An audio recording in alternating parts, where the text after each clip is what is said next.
Coming. It's I noticed, I think the flag was at half-mast, and if it is, it surely should be every April 15th.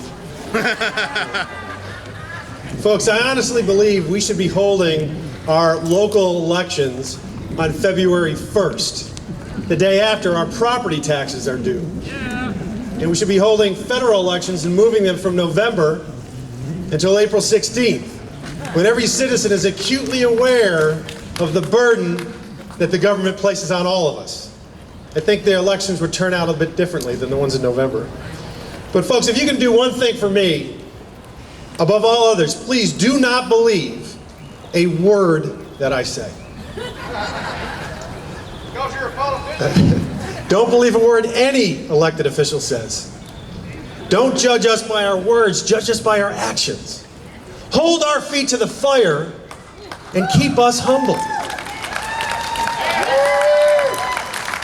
Now, I myself don't have any problem with humility because I'm married.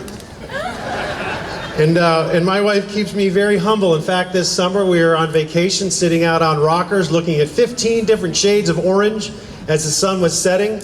And my wife is, just a bit of background, my wife is, let's just say, a bit frugal when it comes to dispensing compliments toward her husband. So I was a bit taken aback when she took a sip of wine and exhaled and then said, "You know, honey, I love you, and I don't know what I'd do without you." So I playfully queried and said, "Baby, is that you talking or is that the wine?" And she said, "No, it's me, and I was talking to the wine." But, you know, listen, an active citizenry is absolutely the lifeblood of a successful republic. If we don't stay active, then we're doomed. And now more than ever, it's imperative that we do so, because just if you take it for a minute and consider just the debt, just the interest on the federal debt today is $229 billion with a B dollars. And the projections are that in just 10 years, by 2025, just the interest on the debt alone will be $808 billion. That's almost quadrupling in size. That is unsustainable, and it's not politics, and it's not partisan. That is math. And we have to do something about it. Now, those on the left are going to say about this gathering and others around the country, "Look at those crazy Tea Party people. They're so narrow-minded. Look at those crazy conservatives. They're so angry." Well, I have a message for them. Enough with the pejoratives and enough with the labels. We are not angry. With smiles on our faces and love in our hearts, we are passionate. We have a passionate love affair with this country, the greatest country history has ever known. And we have no problem in accepting the fact that there's other things in this life greater than ourselves.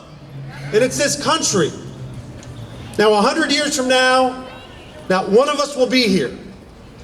But God willing, our country will be. And I know if you're like me, we want to make a difference. And if you want to make a difference, choose to. Stay active and stay involved.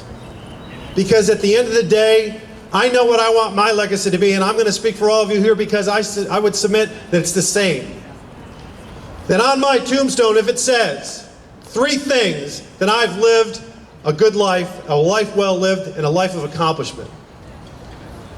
He loved his family, he loved his country, and he fought for both. That's why we're here today, and this country needs that. So my friends and my fellow patriots, stay positive, stay strong, and stay vigilant. Because this country, above all others, is worth fighting for. God bless you, God bless Texas, and God bless America.